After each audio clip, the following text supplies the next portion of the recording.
పేపర్లో 2 ఫోటోలు చూశాను. పేపర్లో ఒక వార్త ఫోటో చూసినప్పుడు సాక్షిలో వచ్చింది. నా గుండె చెరువైపోయింది. ఇంకో ఫోటో చూసినప్పుడు నా కళ్ళలో నీళ్లు తిరిగినాయి.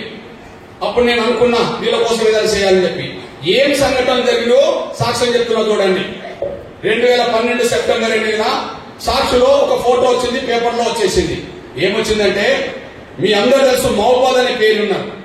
ఓ మహబూబాద్ ఇప్పుడు జిల్లా కేంద్రమైంది. ఆ మహబూబాద్ దగ్గర ఒక పేద బీసీ తల్లి 80 సంవత్సరాల వయసు ధనలక్ష్మి. ఆమె భర్త లేడు, చనిపోయింది. కొడుకులు ఎవరు లేరు. కన్న కూతురు ఒక్కది ఉంటుంటే ఆ కన్న కూతురు దగ్గర వచ్చి ఈమె ఉంటుంది. కానీ కన్న కూతురుకు తల్లిని సాధలేక ఆమె కుట్రకు ఒక ఆలోచన చేసింది.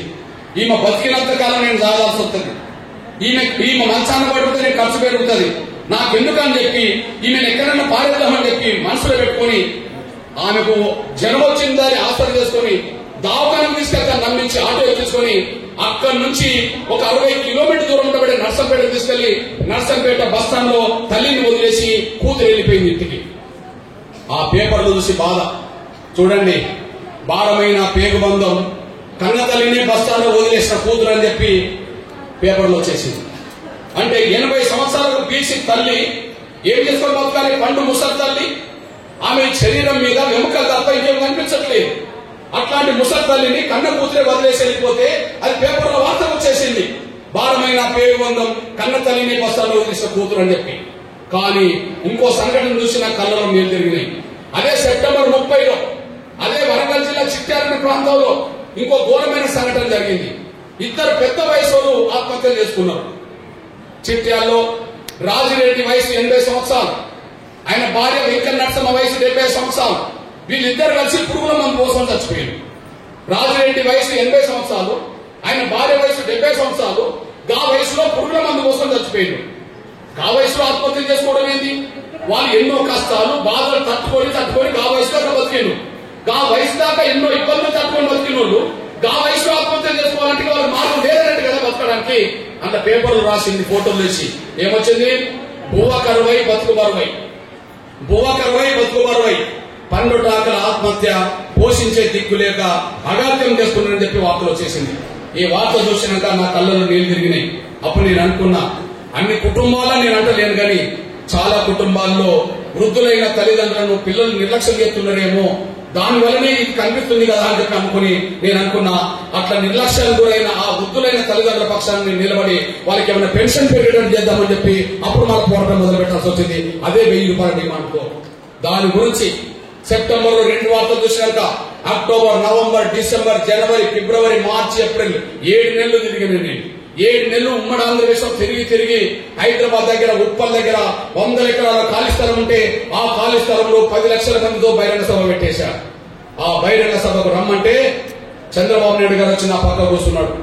కేసీఆర్ రమ్మని నేను పిలిస్తే ఫామ్ హౌస్కి వెళ్ళి నేను పిలిచాను, ఆయన రాకుండా గీటరాజుని పంపిండు. నా స్నేహితుడు బీజేపీ నాయకుడు కిషన్ రెడ్డి గారు రమ్మంటే ఆయన వచ్చేశాడు. కాంగ్రెస్ నుంచి కేంద్ర మంత్రి సర్వే సత్యనారాయణ వచ్చాడు. సిపిఎం నాయకులు వచ్చారు. అందరిని వేదిక మీద కూర్చుండబెట్టా. అందరి ముందు 10 లక్షల మందిని కూర్చుండబెట్టారు. 10 లక్షల మంది ముందు వీళ్ళని ఉద్దేశించి ఒక మాట మాట్లాడినా. సార్, నేను మాట్లాడుతున్నందుకు మీరు బాధపడదు సార్, కానీ ఒక విషయం మాత్రం గుర్తు చేయడానికి మాట్లాడుతున్నా సార్. వాళ్ళందరూ మీకు ఓట్లేశారు సార్. వాళ్ళందరూ మీకు ఓట్లేయడం వల్లనే మీరు ఎమ్మెల్యేలైండు, మంత్రులైండు, ముఖ్యమంత్రులైండు, కేంద్ర మంత్రులైండు. కేంద్ర మంత్రి సర్వసత్యనారాయణుడు, ముఖ్యమంత్రిగా పనిచేసిన చంద్రబాబు నాయుడు కూర్చున్నాడు, మంత్రిగా పనిచేసిన ఈటలాయన కూర్చున్నాడు, చాలా మంది కూర్చున్నారు కదా సార్. ఎమ్మెల్యేలు, మంత్రులైండు, కేంద్ర మంత్రులైంది కదా సార్, ముఖ్యమంత్రి అయింది కదా సార్. వాళ్ళతో మీరు ఓట్లు వేయించుకొని మీరు గెలిచి మీ నెల జీతాలు గెలుచుకున్నారు కానీ వాళ్ళ పెన్షన్ మాత్రం ఎందుకు పెడతలేదు సార్? 1 రూపాయలు నేను అడిగాను. 25,000 ఉన్న జీతాన్ని వాళ్ళు 1,00,000 చేసుకున్న రోజు వాళ్ళు అంటే వాళ్ళు ఓట్లయితే మీరు గెలిచి వాళ్ళతో ఓట్లేసుకొని మీరు గెలిచి మీ జీతాలు పెంచుకున్నారు కానీ వాళ్ళ పెన్షన్ మాత్రం పెరగకపోవడం న్యాయం ఎట్లవుతా సార్ అని చెప్పి నేను గట్టిగా నిలదీయాల్సిన పరిస్థితి వాళ్ళ ముందే వచ్చేసింది. అప్పుడు నా పక్కనే కూర్చున్న చంద్రబాబు నాయుడు అర్థం చేసుకుని ఒక మాట అన్నాడు. ఏమైతే కృష్ణ, నువ్వు మాట్లాడిన దాంట్లో న్యాయం ఉండదు కానీ అసలు ఇన్ని లక్షల మంది ఎట్లా వచ్చిండ్రు అన్నాడు. నేను రమ్మంటే వాళ్ళు రాలేస్తా. వాళ్ళ కష్టాలు, వాళ్ళ బాధలు, వాళ్ళ ఇంట్లో ఇబ్బందులే వాళ్ళని ఇక్కడ తీసుకొచ్చినాయి సార్. ఆశతో వచ్చారు సార్. వాళ్ళ పెన్షన్ పెడితే వాళ్ళు బతుకున్నారు వచ్చారు సార్ అన్న. నేను ఏమైతే సార్ నువ్వు గొప్ప పని చేస్తున్నావు కానీ ఎంత పెంచితే బాగుంటుంది అని అన్నాడు. నేనన్నా నీ మనసులో ఏమిటో చెప్తారన్నా. అప్పుడు ప్రతిపక్ష నాయకుడు అయినా అప్పుడు ఒక మాట చెప్పేశాడు, కృష్ణ ఇప్పుడు 200 ఇస్తున్నావు. ఏ తేదీ అన్నమాట అది? 2013 ఏప్రిల్ 20 సంఘటన. ఇప్పటికి 200 ఇస్తున్నావు. 2004 రాజశేఖర్ గారు చదువుకుంటే ఆ సభ జరిగేతో 200 కదా. 200 ఇస్తాం కృష్ణ. మనం కనుక అధికారం వస్తే, అంటే తెలుగుదేశం మన అధికారం వస్తే దానికి ఒక 500 కలిపి 700 దానికి ఇస్తా అన్నాడు. అప్పుడు నేను అన్నా, సార్ 700 మీరు అంటారు, 1000 అని నేను అంటున్నా సార్. మన మధ్య తేడా 300 కదా సార్. ఆ 300 కూడా కలిపి ఇస్తామని నువ్వు చెప్పు సార్. ఈ ముసలిందరూ నీకే ఓట్లయితే నువ్వే ముఖ్యమంత్రులతో సార్ అన్న. అంతకుముందు నా మాట ఏం లేదు, కానీ ఈ ముసలిందరికీ ఓట్లయితే సార్ అనేటప్పటికి నా మాటని ఓకే కృష్ణ నేనే ముందు మాట్లాడతా, 1000 రూపాయలు నేనే చెప్తానని చెప్పేశాడు. ఆయన తోడు మాట్లాడించా, ఆయనే 1000 రూపాయలు ఇస్తామని ఆయన ప్రకటన చేశాడు. అప్పుడు పోటీ మొదలైంది పార్టీల మధ్యలో. ఏదో చిట్టిపాటలు వాడతారు చూడు, చిట్టిపాటలు వాడతారు చూడు, ఇంత అంత అని చెప్పి అప్పుడు పోటీ మొదలు పెట్టేశాడు. వెంటనే చంద్రబాబు నాయుడు మాట్లాడి నవ్వుతూ నా దగ్గర వచ్చి కూర్చున్నాడు. ఎందుకు నవ్విందంటే ఈ 1000 రూపాయలు ఎప్పుడైతే అనౌన్స్ చేసిందో ముసలి వాళ్ళందరూ లేచి సప్పట్లు కొట్టేశారు. ఎవరు? వృద్ధులందరూ లేచి సప్పట్లు కొట్టేశారు. సప్పట్లు కొట్టిన తర్వాత నవ్వుతూ నా దగ్గరకు వచ్చి కూర్చొని ఏమంటారంటే, కృష్ణ వాళ్ళందరూ ముసలోళ్ళే, అందరూ ఇంటిగా తెల్లగని ఉన్నాయి, వాళ్ళ చేతిలో కర్రలు కూడా ఉన్నాయి, వాళ్ళు సడన్ గా లేచి సప్పట్లు ఎక్క కొట్టిండ్రు అని నన్ను అడుగుతారు. నాకేం తెలుసా, నువ్వు వెయ్యనేటప్పటికి వాళ్ళ ముసలోళ్ళని నెత్తిగా ఎంటికలు మెరిసినాయని కర్రల నుండి మర్చిపోయింది సార్. నీకు లేచి నిలబడి సప్పట్లు కొట్టిందంటే నీకు ఓట్లు పడ్డట్టుగా సార్ నువ్వు కూర్చో సార్ అన్నది. నవ్వుతున్నా పక్కన కూర్చున్నాడు. వెంటనే ఎవరితో మాట్లాడించాలి? తెలంగాణ ఉద్యోగం పీక్ స్టేజ్ లో ఉన్నది. ఆ పీక్ స్టేజ్ ఉన్నప్పుడు కేసీఆర్ పంపిన ఈటలందరితో మాట్లాడించాలని చెప్పి ఈటలందరితో మాట్లాడించాను. నువ్వు మాట్లాడింది మా కేసీఆర్ కూడా తెలంగాణ వచ్చింటేనే 1000 రూపాయలు ఇస్తామని చెప్పన్నాడని చెప్పి ఆయన చెప్పేశాడు. నా స్నేహితుడు కిషన్ రెడ్డి గారు బీజేపీ, ఆయన 1000 రూపాయలు అన్నాడు. కేంద్ర మంత్రి సత్యసత్య ఆయన 1000 రూపాయలు అన్నాడు. ఈ లోపు సిపిఎం లీడర్ నా దగ్గరకు వచ్చేమంటారంటే, అన్న ఇదే సమయం 5000 అనిపించారని మళ్ళీ అడుగుతాను. నేను అన్నా ఈ 1000 అనడానికి నేను 7 నెలలు తిరగాల్సి వచ్చాను, మీరు కూడా 1000 రూపాయలు అన్నా అని చెప్పారు. వాళ్ళు కూడా 1000 రూపాయలు అన్నారు. ఇప్పుడు చెప్తున్నా 10 లక్షల మంది ముందు అన్ని పార్టీతో లీడర్లతో 1000 రూపాయలు ఉపయోగించడం వల్ల ఎన్నికల మేనిఫెస్టోలో వాళ్ళు 1000 రూపాయలు పెట్టిండ్రు. 1000 తెలంగాణ వచ్చిన వెంటనే కేసీఆర్ ఇక్కడ ఇచ్చిండు, చంద్రబాబు నాయుడు ముఖ్యమంత్రి అక్కడ 1000 రూపాయలు ఇచ్చేసిన పరిస్థితి అక్కడ తీసుకొచ్చేశారు. 10,000 రూపాయలు పెరగని పెన్షన్, 10,000 రూపాయలు పెరగని పెన్షన్ ఒకే సభతో 1000 రూపాయలు పెంచడానికి తీసుకొచ్చాం. 1000 మళ్ళీ ఎన్నికల నాటికి డబల్ చేయించాలనుకున్నాం. 2000 అయిపోయినాయి. ఆ 2000 డబల్ అనుకున్నాం, 4000 కావాలన్నాం. 4000 అక్కడ అమలు జరుగుతున్నాయి. 4000 ఇస్తామన్న రేవంత్ రెడ్డి గారు ఎందుకు ఇవ్వడం అడగడం కోసమే యుద్ధం జరగబోతుందనే విషయం కూడా మీరు మర్చిపోదాం. సైలెంట్ పోతుంది. ఇది జరిగింది. అంటే ఒక 10,000 రూపాయలు ఎందుకు పెరగలే, 200 కాడ ఎందుకు ఆగింది, ఇంకో 10,000 తిరగక ముందు 2000 ఇట్లా వస్తున్నాయి, 2000 పోయి మన 4000 ఎట్లా కాబోతున్నాయి అంటే ఎంఆర్పిఎస్ అక్కడ చొరవ తీసుకోవడం వల్ల ఇవన్నీ పరిణామాలు వచ్చినట్టు కూడా మీరు మర్చిపోదని సహాయం కోరుతున్నాను. అంటే మీ బిడ్డగా చెప్తున్నాను నేను, రేవంత్ రెడ్డి గారు 20 నెలలుగా పెన్షన్ పెంచట్లేదే, ఎందుకు పెంచట్లేదు? ఆయన అనలేదా? ఆయన మాటలు వినలేదా? డిసెంబర్ 9 నుంచి అన్నాడు కదా, డిసెంబర్ 9 అనే మాట అన్నాడు కదా, అతను అన్నాడా లేదా? అన్నాడు. మరి డిసెంబర్ 9 పోయి 20 నెలలు గడిచిపోయింది కదా, 20 నెలలు గడిస్తే పెన్షన్ పెంచలేదు కదా, పెన్షన్ పెంచమని ప్రతిపక్ష నాయకుడు అడగలేదు కదా, మరి అట్లనే ఆగిపోయినట్టే కదా. ఇప్పుడు ఆనాడు నేను 10 ఏళ్ళు కూడా చెప్పాను కదా, 2004, 2014 మధ్య 200 కాడ ఆగింది వృద్ధుల పెన్షన్. అంటే ఆయన వాళ్ళు పెంచలేదు, వీళ్ళు అడగలేదు, ఆగిందా లేదా? ఇప్పుడు చెప్పండి, 20 నెలలు దాటిపోయినా రేవంత్ పెన్షన్ పెంచలేదు, పెన్షన్ పెంచమని ప్రతిపక్షాలు అడగలేదు, అట్లనే ఆగిపోయిందా లేదా? అందువల్ల ఎక్కడ పేదల సమస్యలు పెండింగ్ లో ఉంటాయో, ఎక్కడ పేదల సమస్యలు ఇబ్బందులు మాతాయో అక్కడ ఎంఆర్పీఎస్ ఉండాలనే దాని మీదనే పోరాటానికి రంగం సిద్ధం చేసి హైదరాబాద్ లో బహిరంగ సభ పెట్టబోతున్నాం. కనీసం వీళ్ళిద్దరికి మనసు రావట్లేదు, కానీ ఆయన చూసి నేర్చుకోవచ్చు, చంద్రబాబు గారిని చూసి నేర్చుకోవచ్చు, చంద్రబాబు నాయుడు చూసి వీళ్ళిద్దరు నేర్చుకోవచ్చు. నాకు చంద్రబాబు నాయుడు అంటే నాకు అభిమానమైన గౌరవమే, నాకు ఆయనకు ఉండబడే ఒక పరిచయం స్నేహంలో ఉన్నది. కానీ మీ బిడ్డగా చెప్తున్నా, నేను ఎప్పుడు ఆ పార్టీలో చేరలేదు, నేను ఎప్పుడు టీడీపీలో చేరలేదు, కానీ ఇద్దరు టీడీపీలో ఉండాలి. వీళ్ళిద్దరు చంద్రబాబు నాయుడు పార్టీలో కేసీఆర్ ఉన్నోడే, చంద్రబాబు పార్టీలో రేవంత్ రెడ్డి ఉన్నోడే. చంద్రబాబు నాయుడు ఉమ్మడి ఆంధ్రప్రదేశ్ ముఖ్యమంత్రి ఉన్నప్పుడు కేసీఆర్ రవాణా శాఖ మంత్రిగా పనిచేసిండు, ఆయన శిష్యుడే. అట్లనే నిన్నటి వరకు కాంగ్రెస్ లో చేరినంత వరకు ఈ రేవంత్ రెడ్డి గారు కూడా టీడీపీలో ఉన్నాడు, ఆయన దగ్గర శిష్యత్వం చేశాడు. మరి ఆయన పెద్ద మనసు ఉన్నది, అది చూసి నేర్చుకోవాలి కదా. పెన్షన్ పెంచే విషయంలో చంద్రబాబు నాయుడు దేశంలో మొదటి స్థానంలో ఉన్నాడు, పెన్షన్ పెంచి ఇచ్చే విషయంలో దేశంలో మొదటి స్థానంలో ఉన్నాడు. ఎట్లున్నాడో చెప్తున్నాను చూడండి, మీ బిడ్డగా చెప్తున్నా. నేను 2024 ఎన్నికల్లో పోయి చంద్రబాబు గారిని కలిశాను. సార్ మీరు వికలాంగులకు 6,000 ఇవ్వండి సార్, వృద్ధులు వితంతులు ఒంటరి మహిళలకు 4,000 ఇవ్వండి సార్, కానీ 100% వైకల్యం ఉన్న వాళ్ళకి నెలకు 15,000 రూపాయలు పెన్షన్ ఇస్తానని చెప్పి నేను ఆయన విజ్ఞప్తి చేసి వచ్చాను. నేను మూడు అడిగాను. నేను ఒకటి వికలాంగుల జనరల్ 6,000, 2 వితంతులకు వృద్ధులకు ఇతరులకు 4,000. అదే అసలు 100% కండరాల క్షీణతో బాధపడుతూ వీల్ చైర్ పరిమితమైన వాళ్లకు నెలకు 15,000 రూపాయలు అని చెప్పి నేను విజ్ఞప్తి చేసి వచ్చాను. నేను ఆ విజ్ఞప్తి చేసిన ఫోటో కూడా చూపెడుతున్నా. ఇది వినతి పత్రం. నేను చేసినప్పుడు ఏప్రిల్ 21, 2024. అప్పటికే రేవంత్ రెడ్డి గారు ముఖ్యమంత్రి అయ్యాడు. హామీ కూడా ఉన్నది. ఇక్కడ ఆయన చంద్రబాబు నాయుడు చెప్పాడు, కృష్ణ వాళ్ళు చేద్దాంలే అన్నాడు. ఆయన కూడా మేనిఫెస్టో పెట్టేశాడు. ఆ మేనిఫెస్టో నేను చదువుతున్నా చూడండి. ఇగో సామాజిక భద్రత పెన్షన్ పెంపు, వృద్ధులు వితంతులు ఒంటరి మేరతో పాటు అందరికీ 4,000 పెంచుతా, వికలాంగులకు 6,000 పెంచుతాం, పూర్తి స్థాయిలో వైకల్యాన్ని గురైన వారికి నెలకు 15,000 రూపాయల పెన్షన్ ఇస్తాం కూడా ఆయన హామీ ఇవ్వడం జరిగింది. ఇది హామీ. ఈ హామీ ఎప్పుడు ఇచ్చిండు? ఏప్రిల్ ఇచ్చిండు. ఎన్నికలు ఎప్పుడు జరిగినాయి? మేలో జరిగినాయి. ఆయన ముఖ్యమంత్రి ఎప్పుడైండు? జూన్లో అయిండు. ఆయన మాట మార్చాలనుకుంటే జూలైకి వాయిదా వేయవచ్చు పెన్షన్ పెంచే విషయం, ఆగస్టుకు వాయిదా వేయవచ్చు. కానైనా ఒక నెల కూడా వాయిదా వేయలే. వాయిదా వేయకపోను పెద్ద మనిషి చేసుకున్నాడు.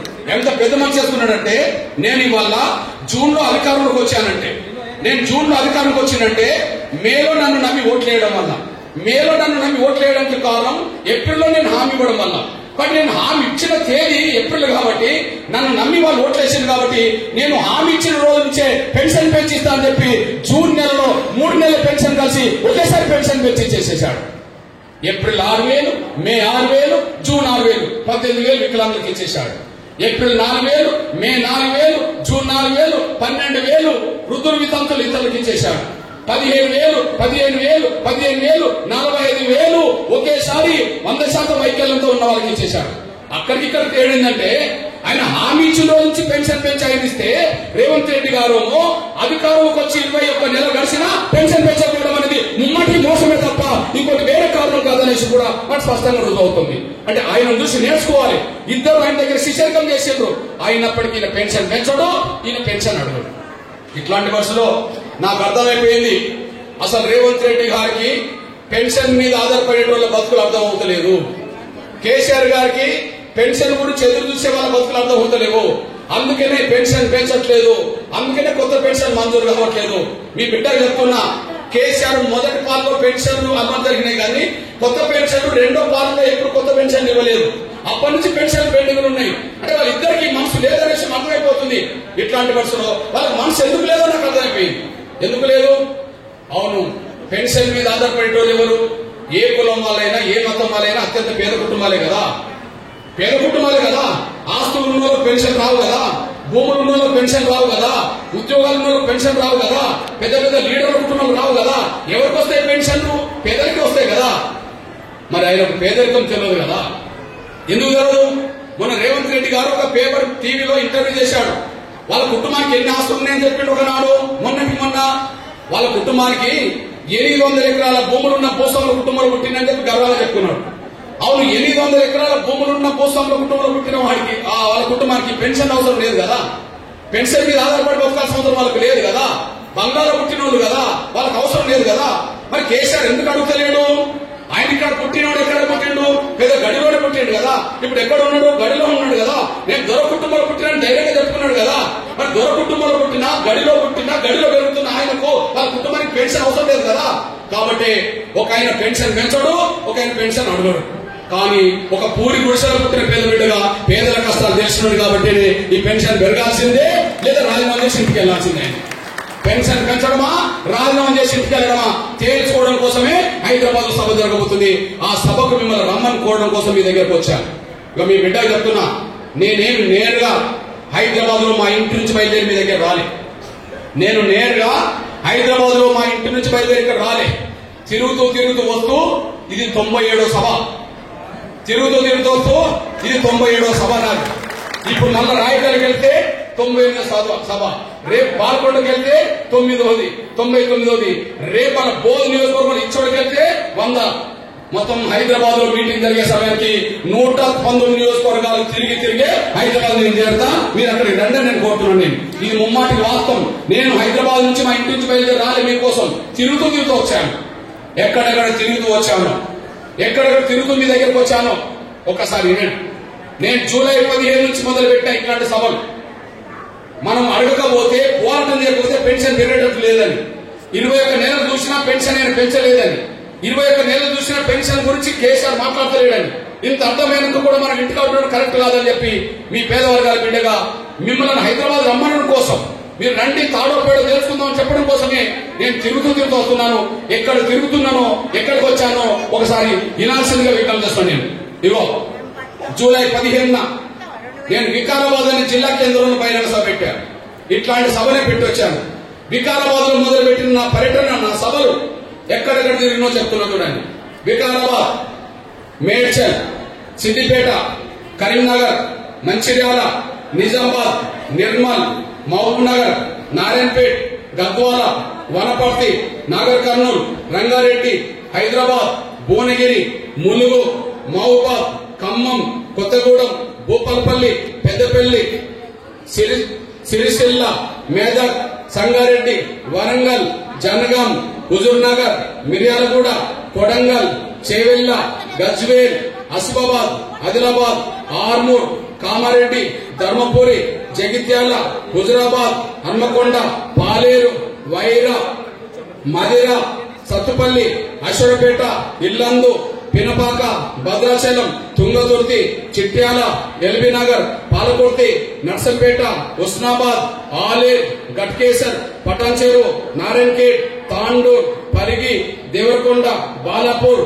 శంషాబాద్, మంతిని, గోదావరికని, చెన్నూర్, బెల్లంపల్లి, కౌటాల, ఖానాపూర్, బైన్సా, బోధన్, బాన్స్వాడ, ఎల్లారెడ్డి, నర్సాపూర్, ఆమ్దూర్, జహీరాబాద్, కూకటపల్లి, శేర్లింగపల్లి, జడ్చెర్ల, కల్వకుర్తి, అచ్చంపేట, స్టేషన్ గన్పూర్, వర్ధన్నపేట, గీస్కొండ, తొర్రూర్, మరిపేట, నేలకొండపల్లి, బోనకల్, కల్లూరు, కోదాడ, సూర్యాపేట, నల్గొండ, ఇప్పుడు వేములవాడ వెళ్ళా, ఇప్పుడు కొరట్ల మీ దగ్గర ఉన్నది. వేములవాడ నుంచి నేను కొరట్లకు వచ్చాను. ఇప్పుడు వెళ్ళేది మన రాయకల్కి వెళ్ళాలి. నేను మీ అందరికి చెప్తున్నా, నా కోసం నేను తిరుగుతలేను, మీకోసం తిరుగుతున్నా. హైదరాబాద్ మీద రండి, రేవంత్ రెడ్డితో తెలుసుకుందాం. పెన్షన్ పెంచాలి, కొత్త పెన్షన్ ఇవ్వాలి, చేత కాకపోతే రాజీనామా చేసి ఆయన ఇంటికి వెళ్ళాలి. ఏదో తెలుసుకోవడానికి హైదరాబాద్ లో సభ పెట్టబోతున్నాం కనుక మీరందరూ తల్లి రావాలని సభను కోరుకుంటూ, మీతో పాటు ఇంకా ఇక్కడికి రానుల్లో ఎవరైతే ఉన్నారో, నిజంగా మనం పెన్షన్ పెరగాలనుకుంటే, కొత్త పెన్షన్ మంజూరు రావాలనుకుంటే పరిష్కారం ఒకటి సభ మాత్రమే. ఆ సభకు రాకపోతే మన తరపున ఎవరైనా అడుగుతారా? 21 నెలలు ఎవరు అడగలేరు కదా. ఎవరు అడగకపోతే ఆయన పెన్షన్ పెంచుతాడా? పెన్షన్ పెంచడానికి ఆయనకు అవకాశం లేదని ఆయన చెప్పినట్టే కదా. 21 నెలలు పెన్షన్ పెంచలేదు కదా. అంటే ఆయన పెంచట్లేదు, అడిగేటోళ్ళు అడగట్లేదు. ఇక మనం కూడా ఇళ్లలో కూర్చుంటే ఇంకో 20 నెలలు గడిచిపోతాయి కదా. అందువల్ల ఇంకో 20 నెలలు కాదు, ఇంకో 20 రోజులు కూడా చూడాల్సిన అవసరం మనకు లేదు. కాబట్టి తాడొక్కడు తెలుసుకున్నాం. మీరు హైదరాబాద్ రావాల్సిందిగా నేను సభ్యులను కోరుకుంటూ, అన్నా తప్పకుండా మేము వస్తాం, మాతో పాటు ఇంకా ఇక్కడికి నాన్నోళ్ళని కూడా తీసుకొస్తామన్న వాళ్ళు ఒకసారి చేతులు ఎత్తాల్సిందిగా, హైదరాబాద్ వచ్చిన చేతులు ఎత్తాల్సిందిగా నేను విజ్ఞప్తి చేస్తూ బయలుదేరుతాను. జై విప్లవం, జై విప్లవం. ధన్యవాదాలు.